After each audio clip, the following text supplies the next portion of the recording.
Unit 4, Lesson 2, The Chromosomal Basis of Inheritance, BioMaster video lecture. This video lecture addresses the learning target, explaining exceptions to Mendel's inheritance patterns, including genomic imprinting and mitochondrial DNA. The relationship between genotype and phenotype is rarely as simple as in the pea plant characters Mendel studied. Many heritable genes are not determined by only one gene with two alleles. However, the basic principles of segregation and independent assortment apply even to more complex inheritance patterns.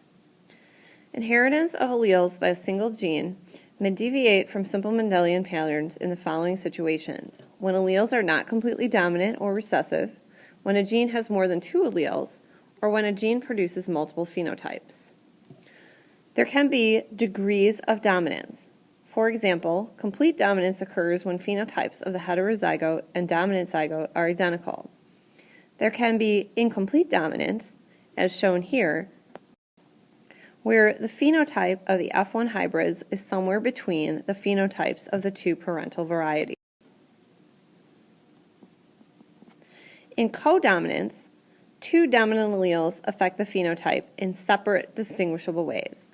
So if flower color in these snapdragons was codominant, we would see in the F1 generation flowers that are red and white speckled.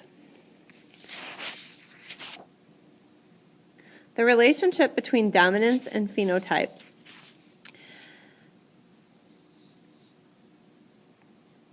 A dominant allele does not subdue a recessive allele. Alleles don't interact in that way. Alleles are simple variations in a gene's nucleotide sequence. For any character, dominance and recessiveness relationships of alleles depend on the level at which we examine the phenotype. For example, Tay-Sachs disease is fatal. A dysfunctional enzyme causes an accumulation of lipids in the brain. At the organismal level, the allele is recessive. At the biochemical level, the phenotype, if for example the enzyme activity level, is incompletely dominant. At the molecular level, the alleles are codominant. Dominant alleles are not necessarily more common in populations than recessive alleles. For example, one baby out of 400 in the United States is born with extra fingers or toes.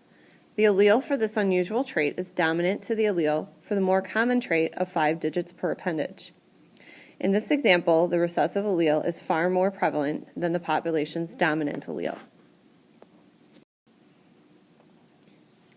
Most genes exist in populations in more than two allelic forms. For example, the 4 phenotypes of the ABO blood group in humans are determined by 3 alleles for an enzyme, immunoglobulin, that attaches A or B carbohydrates to red blood cells, resulting in 3 possible alleles, shown here at the top, represented by the letters IA, IB, and lowercase I. The enzyme encoded by the IA allele adds the A carbohydrate, whereas the enzyme encoded by the IB allele adds the B carbohydrate. The enzyme encoded by the lowercase I allele adds neither carbohydrate.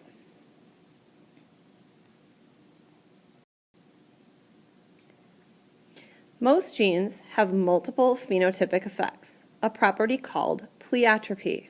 For example, pleiotropic alleles are responsible for the multiple symptoms of certain hereditary diseases such as cystic fibrosis and sickle cell disease. Some genes may be determined by 2 or more genes. In epistasis, a gene at one location alters the phenotypic expression of a gene at a second locus. For example, as shown here in Labrador retrievers, and this is true in many other mammals, coat color depends on 2 genes. One gene determines the pigment color. Here in this example, the dominant allele, B, capital B, determines black pigment color, and the recessive allele, lowercase b, determines brown coat color. The other gene, with alleles C, capital C dominant for color, and lowercase c recessive for no color, determines whether the pigment will be deposited in the hair.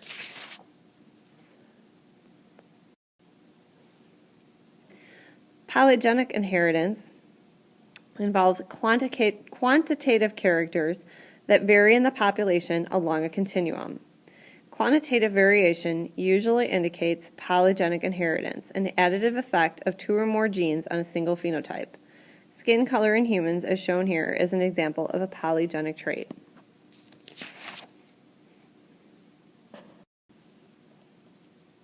Another departure from Mendelian genetics arises when the phenotype for a character depends on environment as well as genotype.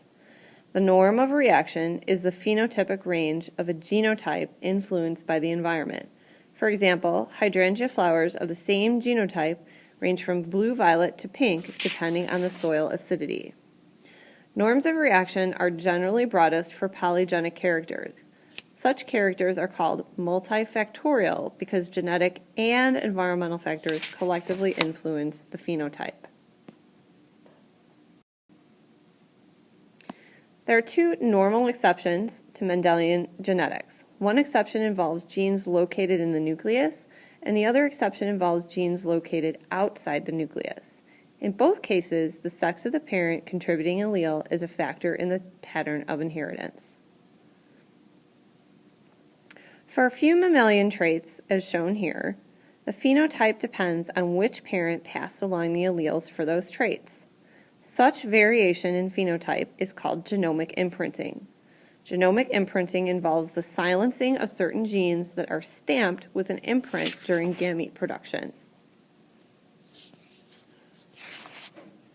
It appears that imprinting is the result of methylation of cysteine nucleotides. Methylation is the addition of CH3 or methyl groups to various components in proteins created within the organism. Genomic imprinting is thought to affect only a small fraction of mammalian genes. Most imprinted genes are critical for embryonic development.